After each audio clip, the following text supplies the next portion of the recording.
بسم اللہ الرحمن الرحیم۔ السلام علیکم۔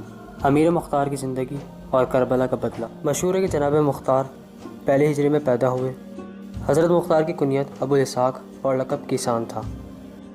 ہماری ویڈیو کو لائک کریں، کمنٹ کریں، شیئر کریں اور لیٹسٹ اپڈیٹ کے لیے چینل کو سبسکرائب کریں اور بیل آئیکن پر کلک کریں۔ اور یہ لقب جناب حضرت علی نے عطا فرمایا تھا۔ حضرت علی نے امیر مختار کو ان کے بچپن میں زانوں پر بٹھائے ہوئے نہایت شفقت سے ان کے سر پر ہاتھ پھیرتے ہوئے فرمایا کہ یا کیس یا کیس، اے عقل والے اے عقل والے۔ حضرت مختار بنی حوازن کے قبیلے ثقیف سے تعلق رکھتے تھے۔ آپ کے والد ابو عبیدہ ثقفی بڑے جری اور شجاع تھے۔ خلیفہ دوم نے ان کو عراق کی مہم پر سپہ سالار بنا کر بھیجا۔ انہوں نے وہاں اپنی خداداد صلاحیت سے کارۂ انجام دیے اور ایک ہاتھی کے پیر سے کچل کر خدا کی راہ میں شہید ہو گئے۔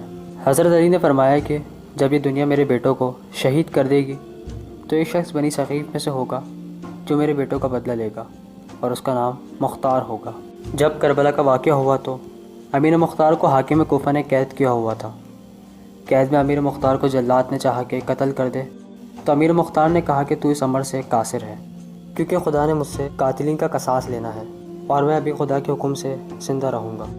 تو اتنے میں عبد الملک کا خط آیا جس میں تھا کہ مختار کو آزاد کر دے کیونکہ یہ میرے رشتہ داروں میں سے ہے۔ تو یہ خط دیکھ کر حجاج نے مختار کو رہا کر دیا۔ قید سے رہا ہو کر امیر مختار نے قسم کھائی کہ خون حسین کا بدلہ لوں گا۔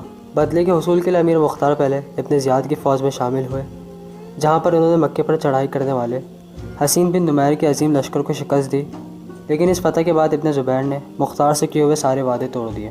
امیر مختار اس عمل سے کافی خفا ہوئے اور خاموشی سے مکے سے کوفہ روانہ ہو گئے۔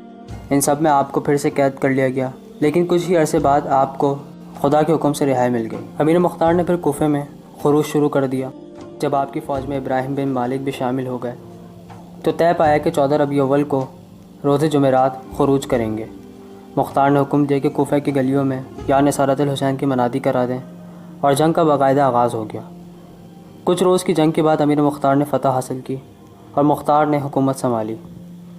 حکومت کو درست راہ پر لانے کے بعد امیر مختار نے بنی ہاشم کے نادار لوگوں کی مدد کی، اور جس کے بعد امام باقر نے فرمایا کہ مختار کو برا مت کہو کیونکہ اس نے ہمارے قاتلوں کو قتل کیا اور ہمارا انتقام لیا۔